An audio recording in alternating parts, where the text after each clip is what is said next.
Hello Indie Game fan, Tokyo Game Show and convention season means that I have a whole bunch of surprise releases to cover, beginning with Kraino Origins, a pixel art action platformer that looks very retro and very good. This is the prequel to Kraino Reanimated, which has a much more modern looking high-bit pixel art look, but the retro goodness of this title does shine through. And hey, with the spooky theme, it's perfect for the upcoming month of October.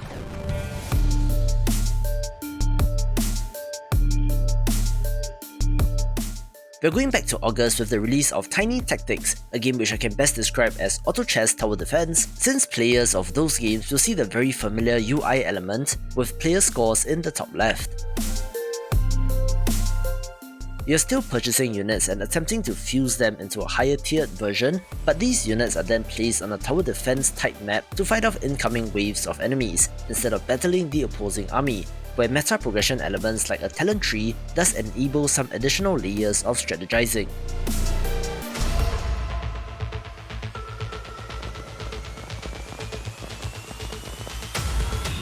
This video is brought to you by From Space, a co-op top-down shooter from developer Triangle Studios and publisher Curve Games. It has you attempting to cleanse the Earth of an alien infestation, but I do like how this game looks, especially with how they use the colour pink, where there is a lot of it, from enemies to alien blood and even bullets, explosions and electricity, with hectic and challenging looking combat as well. The best part is that there is co-op support for up to 4 players, and looks fun with friends, giving me a little bit of a Left 4 Dead vibe, but where each character does have specializations with unique weapons and abilities. There are also RPG elements like leveling up, which of course means more perks and power-ups, so it's not your father's top-down shooter, and has pushed the genre forward. This game is releasing on the 3rd of November, and as with all indie games you want to support, a Steam wishlist does help them tremendously, so click the link in the description and hit that button.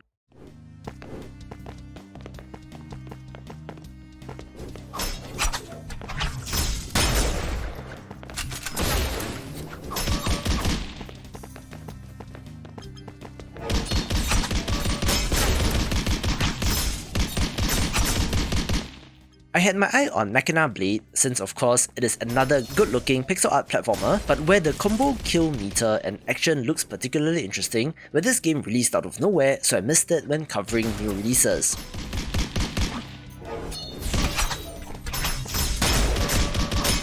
From the footage, you're able to see the co-op support, although it does extend to 4 players, where killing enemies with friends is always great.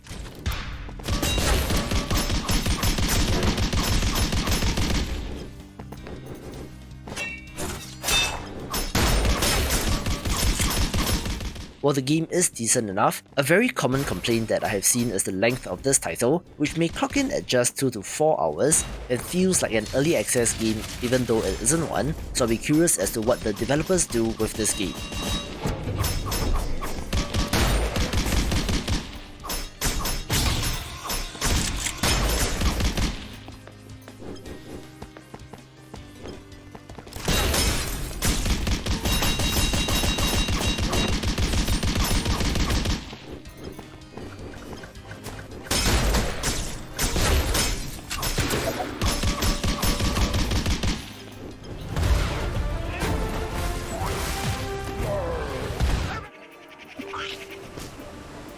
There be treasure all over these islands. Set sail and explore to your balls' content. An awesome 3D action platformer in early access is Bang on Balls Chronicles, one that leverages the country balls memes and plenty of puns about balls, but don't let that fool you, it is a fantastic game. These be treacherous water.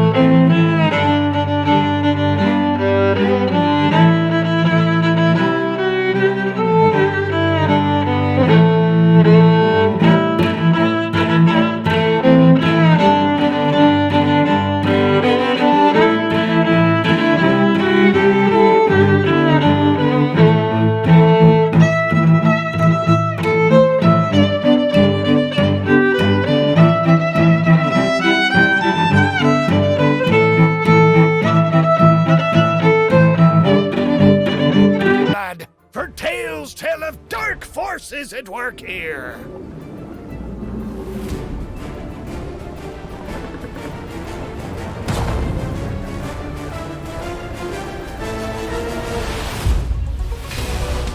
Half-Dead 3 seems to be a play on Half-Life 3, but it's nothing like the narrative FPS series, where this is the latest entry in the Half-Dead series and is a sequel to games from 2016 and 2019.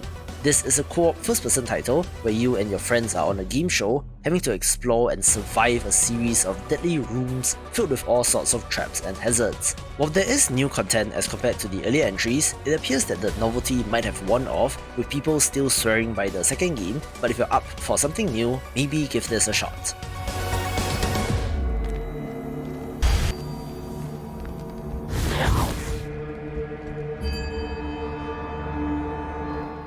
A first-person shooter with exploration and puzzle elements that is currently in early access is GRAVEN, releasing Content Update 2, which fleshed out the first hub world with new side quests and a new epic fight.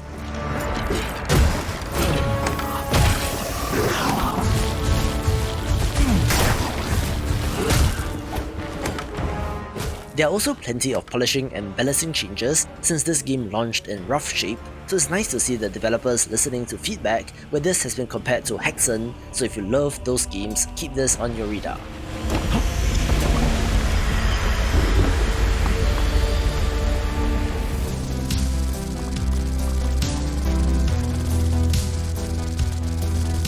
Flup is just a fun title to say, so say it with me. Flup, flup, flup, flup, flup.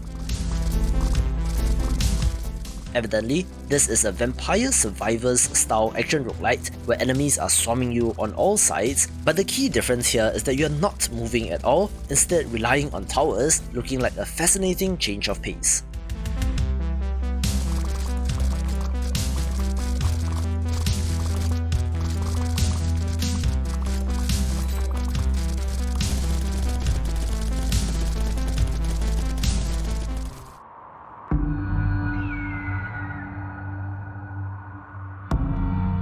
One more tower defense game of interest is Isle of Arrows, one that, while visually simple, does have plenty to love in terms of strategy.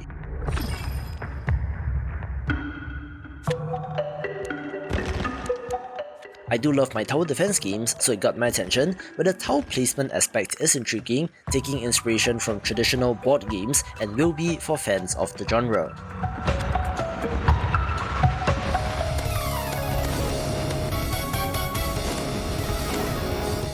This one was a pleasant surprise for me since I Am Sakuya is a Toho first-person shooter that stars everyone's favourite knife-throwing maid seen in titles like Toho Luna Nights,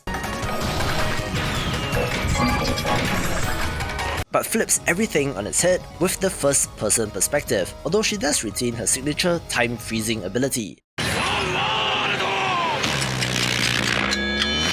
I mentioned in a video not too long ago that the influx of non-traditional Toho games on Steam has fascinated me, since who would have thought that what are essentially fan games on a publicly available IP would be so huge, showcasing the diversity of games, and if you want more first-person shooters, watch this video right here.